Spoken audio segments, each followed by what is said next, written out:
Good evening. Happy Monday. Let me grab my water and we get started. Uh, uh,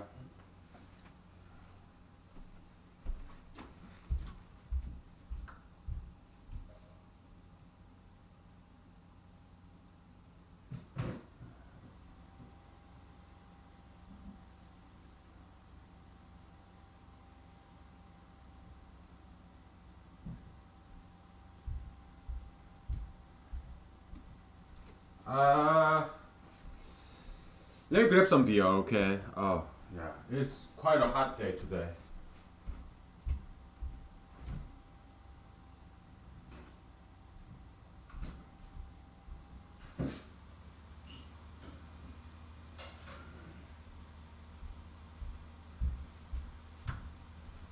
So, alright. Let's have some fun. Let's talk about politics, alright? So, uh, I do not know whether I will get elected or not. Why? Because I put it like this. Alright.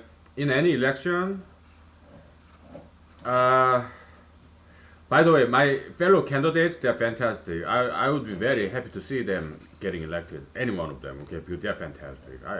They are my friends, okay? So I have no problem, okay? So, uh, and also, so let's enumerate some reasons that why I may not get elected. First of all, I'm the newest of all candidates. How many of us? Eight. There are eight of us. I'm the newest in Alaska. Okay, all the other candidates lived in Alaska longer than I have. I'm newest in Alaska. All right, and also, so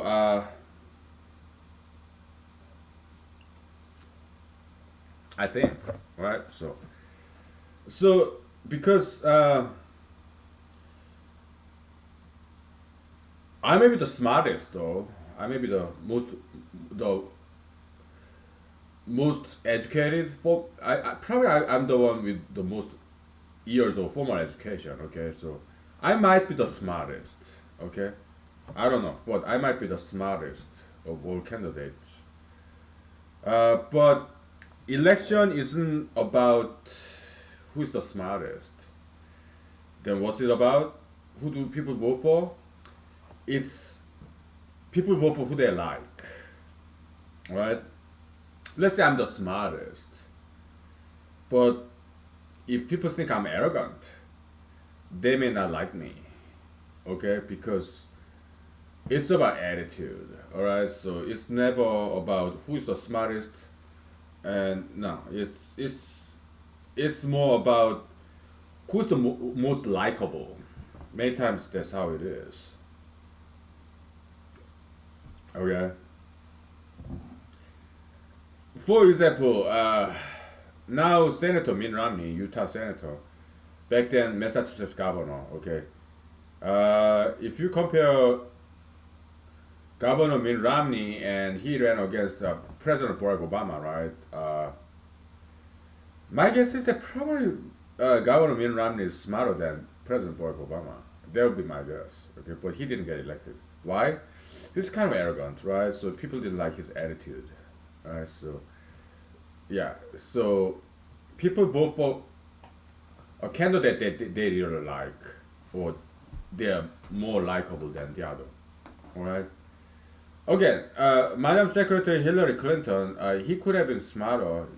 Maybe she's smarter than President Trump, but people didn't like vote for her. Okay, they voted for then Mr. Trump because his people didn't like Madam Secretary Hillary Clinton's attitude. She's kind of arrogant, kind of elitist, kind of. When President Trump is more like us, like he jokes around and full of flaws and make dumb remarks and whatnot, right? So, uh, yeah, I think I'm pretty smart, man. Okay, and I have extensive education, and but am I likable? Uh, that I don't know. Maybe people think I'm arrogant. Am I arrogant sometimes? Yes, I am. So yeah, yeah. But yeah.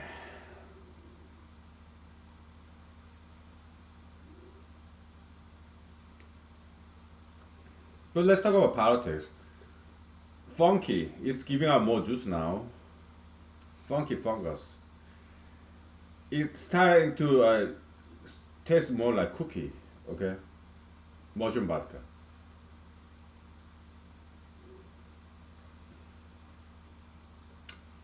Very funky. Wow. It's fungus, right? So has that taste. Uh,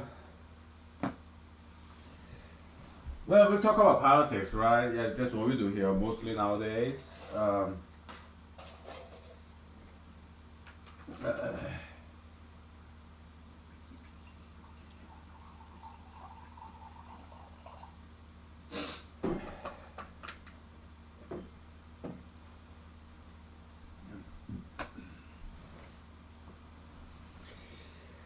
so, is martial law? We talked about this. Martial law a good solution? I thought so, but I kind of think that it may not the best solution. Okay, why? Because perhaps President Trump and his advisors they're wiser than me.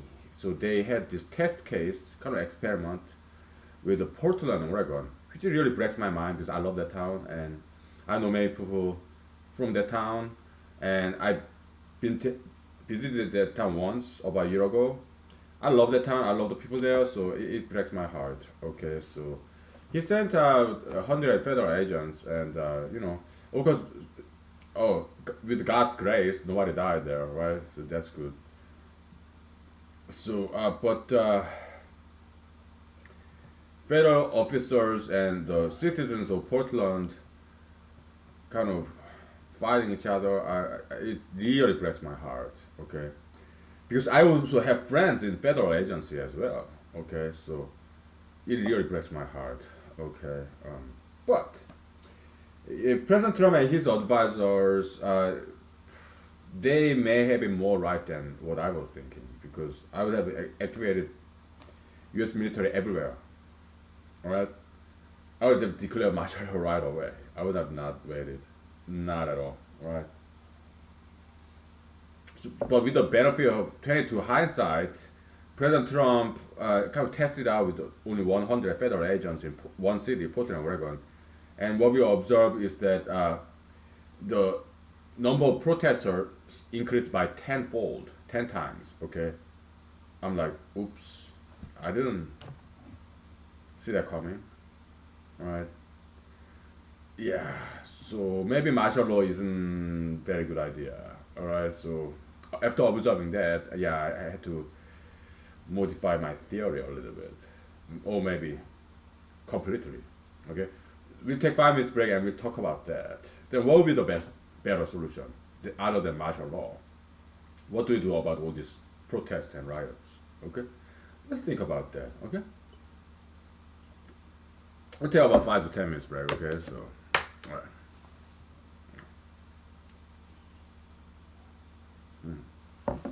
Oh, okay.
let's talk about federal government, because Portland, Oregon, the protesters are saying, yeah, feds, please leave our city, leave us alone. Okay, so some people distrust and dislike feds. It's kind of derogatory, pejorative term. The federal agencies. Some people don't like them. Okay.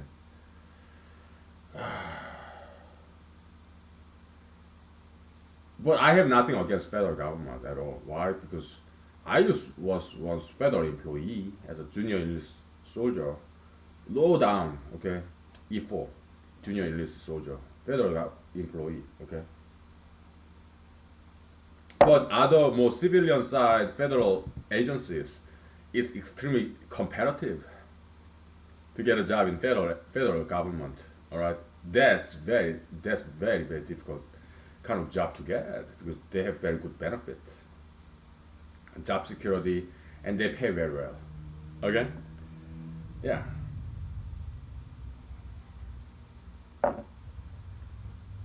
yeah, retirement benefit, medical insurance benefit, and plenty of vacation days. State government. I used to work for state government too, as a junior computer programmer. Right? Yeah, I mean, pay is decent, and also you have medical benefit, and you have what have you, you have job security and everything. So yeah, state government, federal government jobs, or city government, county government jobs, they're very good jobs, and also they're very competitive too. It's not easy to get a job for government. Okay, and compared to private sectors, any government job, any state or federal level or local level, uh, well, it depends on the job though. But compared, because I also worked for private sector as well. Government job tend to be more laid back, right? So, because uh, they get paid by taxpayers' money, okay. But private sectors, it's more intense in general, right? Because they have to survive as a business entity. They have to sell products that sells. They have to provide services that actually people purchase. So it's a little bit more intense. Private sectors. Okay, at least that was my experience. Okay.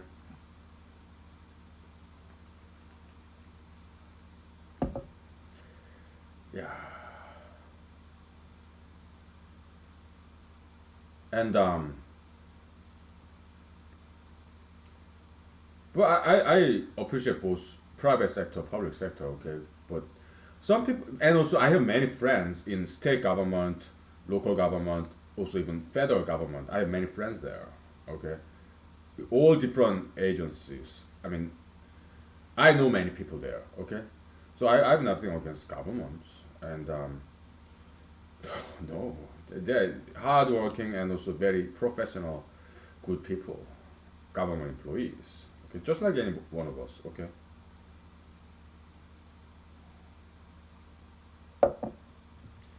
So that's that. And okay, if martial law is a bad solution because it bring in more protesters by 10 folds, 10 times, I obviously that's making situation a lot worse. So my martial law may be a bad idea. Okay. Uh, potentially, potentially. Okay. So then what would be a better solution? The best ideal solution is this: no more testing of coronavirus. No more testing.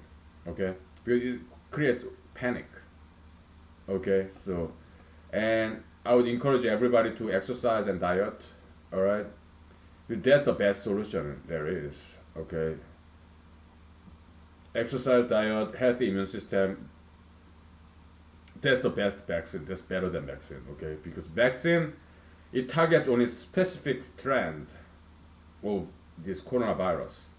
But coronavirus, if they mutate, then they have to come up with new vaccine for that mutant coronavirus. Okay, so it's a moving target. So the best way is to make ourselves healthy healthy immune system because our antibody is the best vaccine there is because it adapts. Okay. Yeah. So there's no other solution to be honest. Yeah, it's diet and exercise. Okay. Healthy immune system. And so there's science, and but people don't know why they didn't know science. Okay, even people who know science, they don't quite apply. They don't know how to apply in real situation. Alright.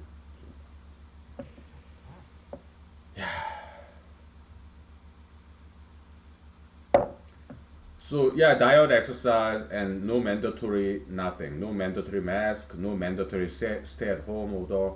No mandatory closing down the business. Okay, and they should start opening up big sports arena and like baseball, basketball. They should open up everything. All right. Why? And they should open up bars and clubs and everything, restaurants. Why? Because people want to get together. Okay, they should open up businesses too.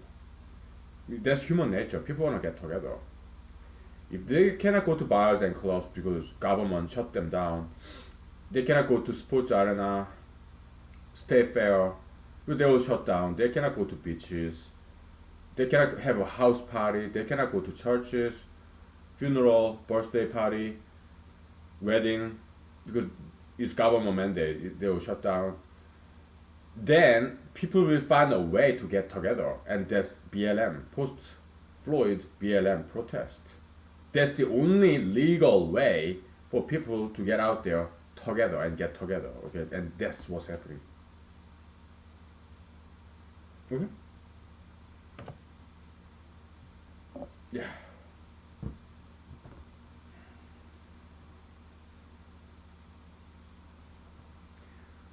We are humanologists. We understand human nature.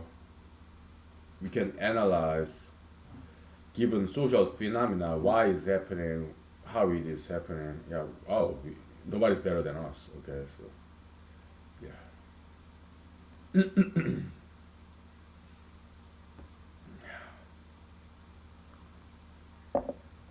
So I mean, we cannot always put blame on governmental officials, leaders, politicians because they just don't know. Why? Why? To get way up there as a senator, congressman, or governor, or president, or secretary of state, whatever, departmental head, like directors, commissioners, they don't know. Why? They've been too busy working to get way up there. They have no time to think on their own. They come home, they spend time with their spouses, their children, their grandchildren. They're just too busy, right? But some of us, we're independent thinkers. We have plenty of time. Me, for example, I have no family, and that's on purpose because I need my alone time so that I can think independently. And that's humanology series right here. I think and talk at the same time. So this is our laboratory where we conduct a lot of thought experiments. Okay. Mr. Einstein popularized this idea, thought experiment. Okay, and that's great contribution to academia in general. All right, not just in physics. Of course, we disproved both his general and special relativity theories. Both of them are wrong theories. We disproved them. Right? Yeah. That was earlier this year, right? Yeah. But he did have some contribution, like popularization of tensor calculus, which was very obscure field in mathematics before he popularized it. Okay, so that's another good contribution by Mr. Einstein, right?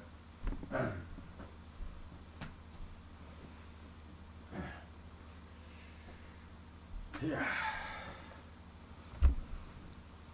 If I don't get elected, yeah, we'll revisit that disproof of general and special relativity theory because that's extremely easy to disprove. Okay, very elementary. Okay, it doesn't take a lot of physics knowledge to disprove that Mr. Einstein's special and general relativity. Very easy to disprove. Okay, you just need some guts to do so. Okay, not much knowledge.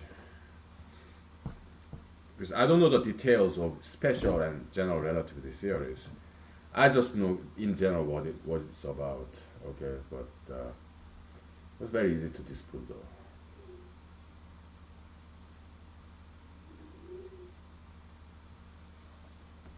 Yeah.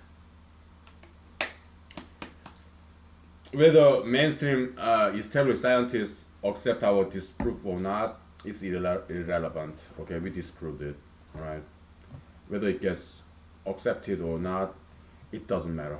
It's irrelevant because we know it's wrong, right? Yeah. Let them call me crazy, uneducated, naive. That's fine. It's their freedom of speech, so yeah, no problem.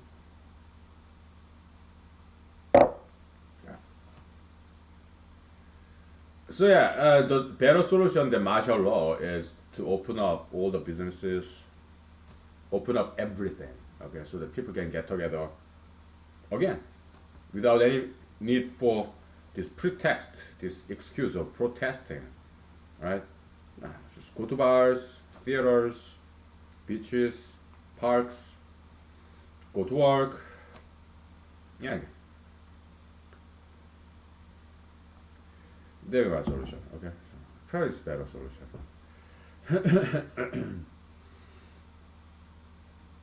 And no more testing. People shouldn't even talk about coronavirus anymore. Okay. Some countries actually experimented with that. Okay. Yeah. No more mention of coronavirus. Yeah, some countries actually experiment with that. Right.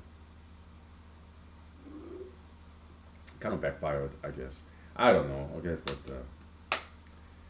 yeah, yeah. This mushroom vodka is start tasting like a chocolate, like milk chocolate a little bit.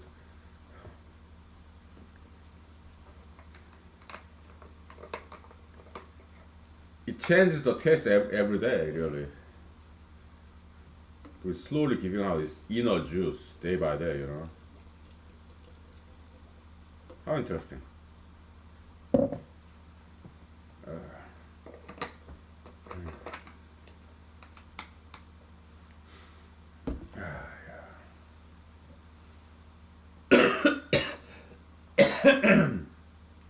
We take 5 minutes break, okay? Yeah, let's take 5 minutes.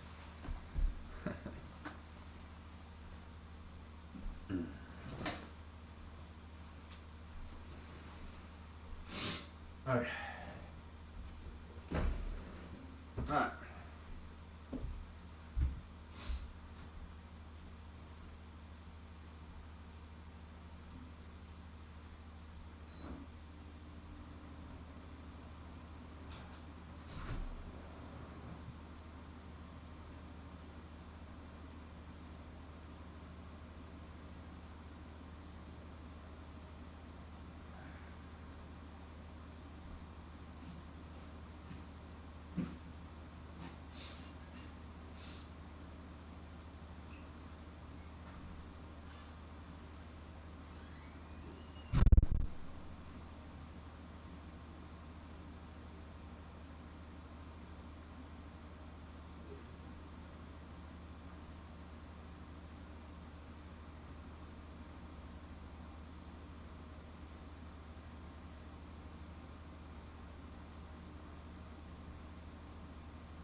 Okay. So, uh,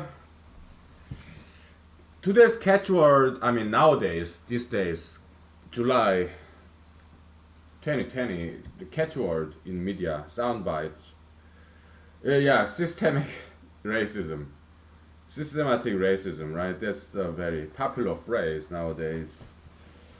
And I don't know whoever coined that term didn't quite articulate the issue, okay? Because the issue isn't race, okay? It's what is it? It's inheritance of poverty, and also in the flip side of that is inheritance of wealth. In capitalist society, you cannot get rid of that. Why? Because capitalist society is about private property ownership, where you, let's say I'm about to die, and if I have some, okay, this house is about 30-year mortgage. I'm 42, so when I'm 72, if I live to be 72, okay, this house isn't worth that much. Maybe $100,000, something like that, right? Whatever. It's old house, okay. So in Alaska, okay. Let's say it's worth $100,000, okay. After 30 years, it's all paid off, all right. So how much do I pay every month? Like $1,000, okay. So 1 year, $1,000, $10,000. So $10,000 for 10 years, $100,000, right? And plus interest. So 30-year mortgage, something like that. Okay, whatever. So uh, so I mean, it's like $100,000 worth or less because even with after 30 years, so this house won't be worth that much. Let's say it becomes about $100,000. Okay, it's a half acre lot, and house in 30 years, I don't know what kind of shape it will be in, but let's make calculation easy. 100K, this house, half acre lot, 3 bedroom. All right, so 3 bedroom plus living room plus bathroom and kitchen. Okay, so it's nice house. I mean, it's perfect for me. And then give me one second.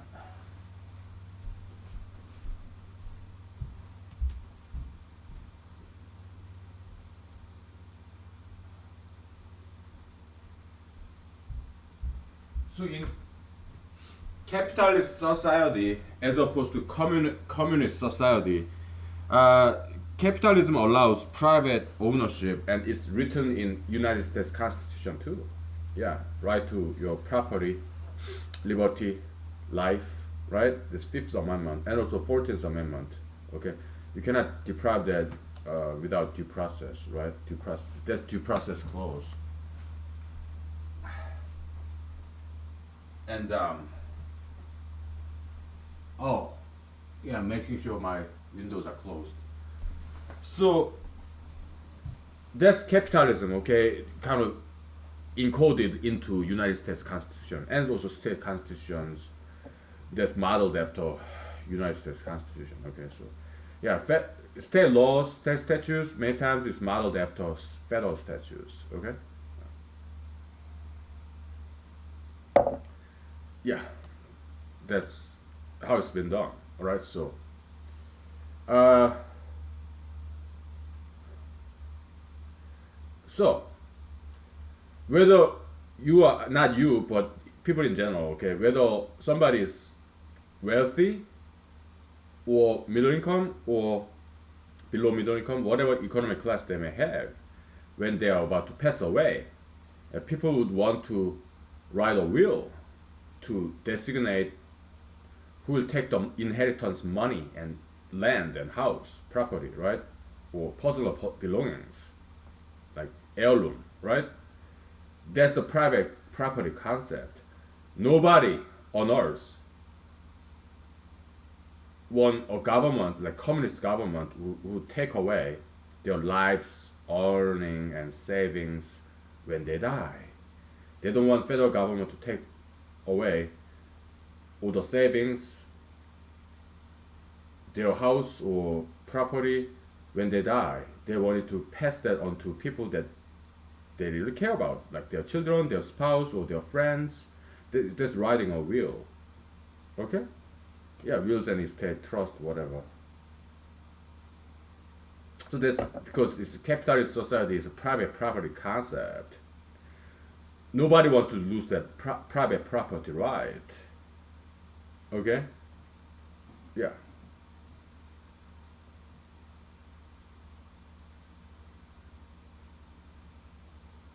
So inheritance of wealth, you cannot get rid of that in capitalist society. All right? And the flip side of that is inheritance of poverty. Okay? Yeah, so it's more than race issue. No, it's not. It's not race. It's not systemic racism. Isn't whoever coined that term didn't quite have deep understanding of how society works, and how that person also didn't quite understand the history, world history and world society, politics and economics in the world. So whoever coined that term isn't very well educated, or perhaps that person was Harvard law professor or Harvard Yale professor in sociology. I don't know who coined that term, but I don't think that person was very smart. That person could have been like educated with PhD degree in Stanford. I don't know, right? But that person isn't very smart person to coin this term, systematic racism. Okay, because that's not what it is. It's not about race. No, it's about inheritance of wealth and inheritance of poverty. It's about private property, right? It's about capitalism. Okay, so that's why BLM has been criticized. Post Floyd BLM has been criticized as a branch of Marxism or socialism. Many commentators criticize BLM as some version of Marxism and communism. Okay. Yeah. Yeah. So that's why. Okay. Yeah. So because it's a problem, right? We have to solve it. That's our job. That's our mission. Okay. It doesn't matter, whether I get elected or not. We do our part to solve world problem. At least we present it right here in humanology series, and it does get published. Today is like near the end of July, and when will this particular episode published in Google YouTube? About 2 months, in 1 or 2 months, because there's backlog, because uploading is very slow. Okay, especially in Alaska. Okay, so yeah, I mean, in this neighborhood, I got the fastest internet that I could get here in this neighborhood, but it's kind of semi-rural, so it's not very fast. All right, so it is what it is, and I love this neighborhood. It's so quiet and peaceful, kind of quasi-rural. I love it, and but internet is slower than big cities. Okay, but no problem. Okay, I'm okay with it. Yeah, no problem. So,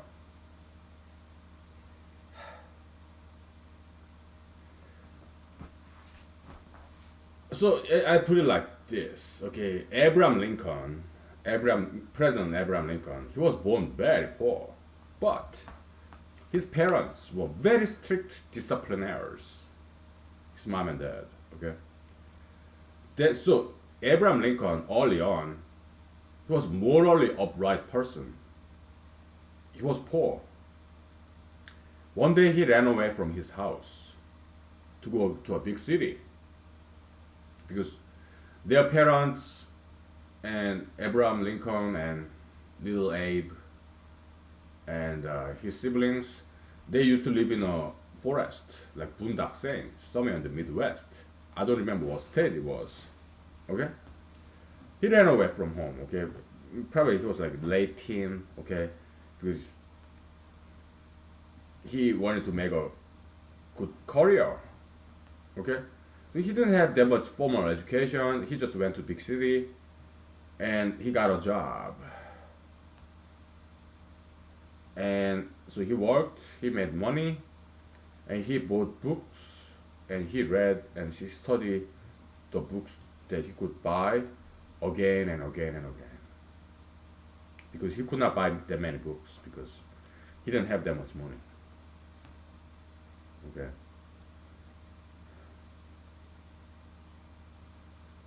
He didn't steal. Why? Because he has very good parents. They were not rich parents, but they're very strict, disciplinary, and also morally upright parents. So Abraham Lincoln learned from his parents discipline and morality. So he was hardworking, law-abiding citizen, although he was very poor. Okay. So that kind of metaphysical asset of discipline and ethics, it's limited resources, copium. Okay, so it's uneven distribution because not every parent in the world have that quality. But President Abraham Lincoln's parents had both discipline and ethics.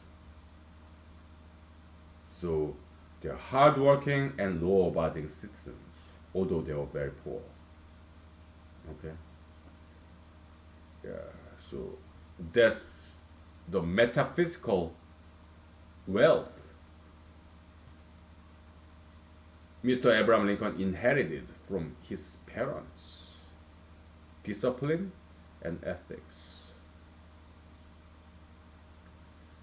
That's what enabled him to succeed and one day become president of the United States.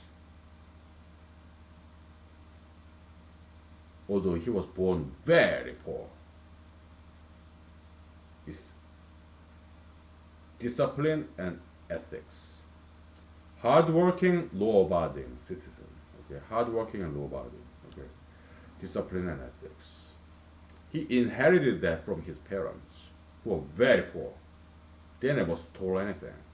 They didn't complain about anything. They worked very hard. And they abide by the law. Abraham Lincoln's parents. He inherited that quality from his parents. Okay? Yeah. We'll take 5 minutes break, okay? So, all right. Welcome to humanology, okay? We are making very good discussion here. Very productive, okay? All right.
Okay, so Abraham Lincoln was a very poor man, right? His parents were very poor, okay? But they were very hardworking, law-abiding citizens of America, somewhere in the Midwest. So not every poor people resort to crimes. Not every poor people decide to steal, commit theft, okay? So what makes that difference? Some poor people, they work very hard. They educate themselves by reading books again and again and again, just like Abraham Lincoln did. Okay, even when he was the president of the United States, he still studied because he knew nothing about military, right? So he went back to the library as a president of the United States and he studied all these military books to lead the Civil War, and he won the Civil War. Okay, that's Abraham Lincoln. He's one of my favorite presidents of all time. Okay, why? He's a self-made man, truest sense, right? He had nothing with me. He didn't inherit money from his parents or nothing, no nothing. The only thing he inherited from his parents is a spirit of discipline and ethics. He did the right thing. He worked very hard. He studied very hard all his life.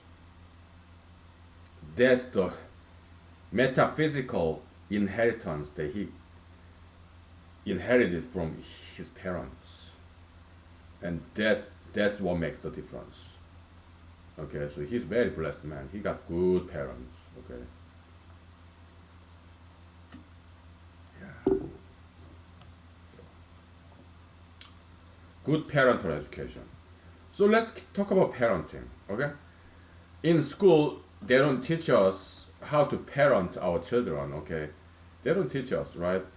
Schools, they also don't teach us how to date, how to be romantic. I mean, we learn how to write poetry, right?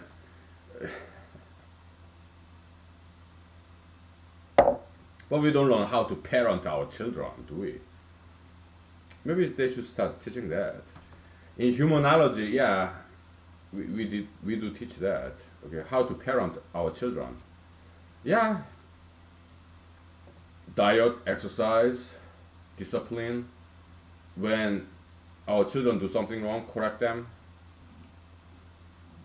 That's that. And also, yeah, tough love, soft love. Okay, yeah, that's how I was raised up as a child in South Korea. My parents, scary. Okay, we got physically disciplined as a child, right? Back in 1980s, South Korea. Yeah, corporal punishment. Okay, both for my mom and my dad. Okay, when we did something. Okay, oh, I was. It was scary. Okay, oh my goodness, my parents, very scary. They made sure we get punished when we do something wrong. No exceptions. All right. Ooh, scary. Both my mom and dad, okay, they're fantastic parents. Okay, I talk to them all the time. Sometimes I tell them, "Hey, mom, dad, thank you for wonderful education. You're wonderful parents. I just want to say thank you." And also, my parents, I was lucky to have these wonderful parents. Okay, they also led by example because if you're parents of your children, you are the leader of your children. Your teacher, leader, right? You're the boss of your children, okay? So, yeah, my parents, both of them, good leaders, good parents, okay? So, they led by example. They would do the right thing, right? When we do something wrong, they would correct us, right? And they showed by example. All right, my dad, very charitable person. Okay, so I remember we went hiking right in the middle of mountain. There was this aged lady in her 60s or 50s, probably 60s, maybe 70s, okay, in the middle of a mountain, hiking trail, okay, very popular trail in some outskirts of Seoul, South Korea, okay, and she would sell things. Well, what's that word? Kind of street seller. What's the English word?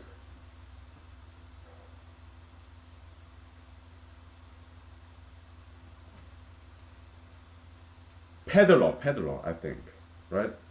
Yeah, people who sell things on the street, right? Peddler, I think that's the English word, okay? And my dad bought something.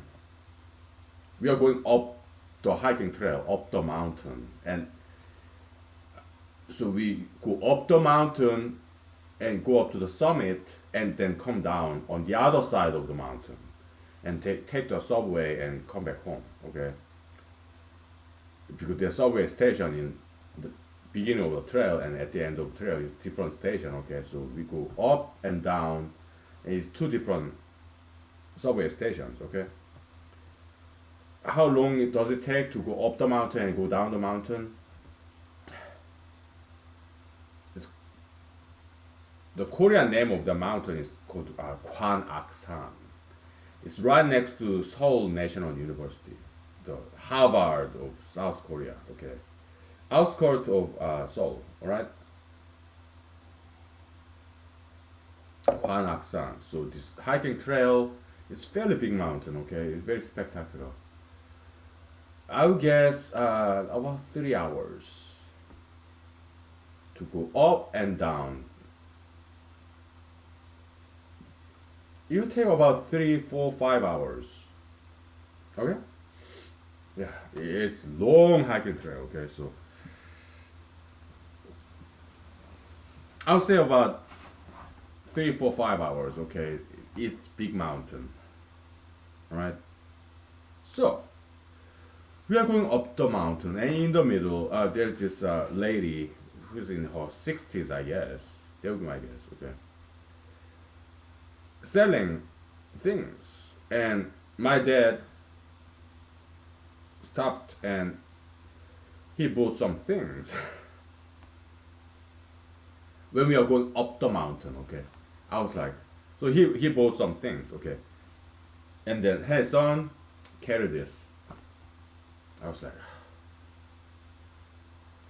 Dad, how old was I? I guess I was like 9 years old or 8 years old. Okay, Dad, we already have this in the house. Okay, we don't quite need this. All right, we already have it in the house. Okay, now you are letting me carry this plastic bag. Okay, and I'll be carrying this all the way up the mountain, down the mountain for 3, 4, 5 hours. Why?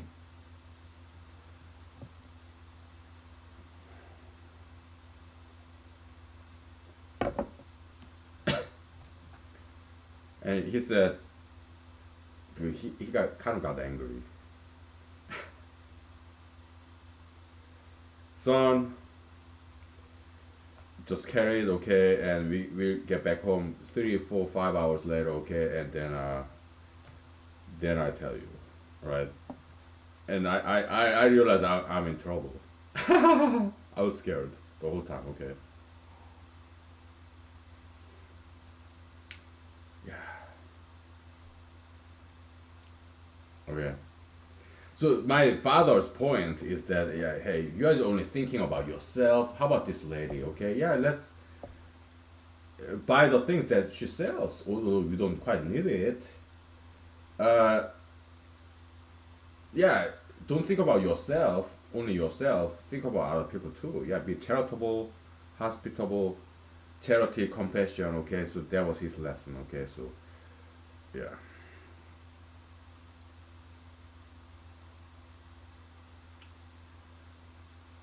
So that's my Korean parents. Okay, so they're very good educators, very good parents. Okay, sometimes, yeah, we got physically disciplined, like corporal punishment, like, yeah, but we learned very well, me and my siblings. Okay, so yeah, it's not just Korea. It's back in the days America too. Corporal punishment, right? Yeah, it's not domestic abuse. No, it's discipline. Okay, yeah, we thank our parents for correcting us. Sometimes even corporal punishment, no problem. Okay, yeah.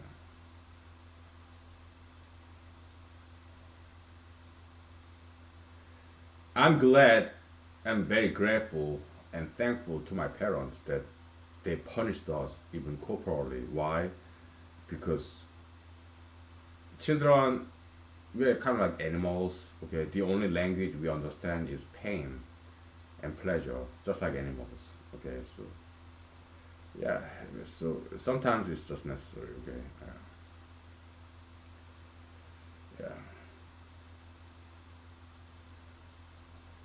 yeah. I thank my parents. Okay, so for correcting me when I was wrong. Right. So yeah. Okay, we'll take 5 minutes. Okay, and we'll stop and restart. It's been almost 1 hour. So.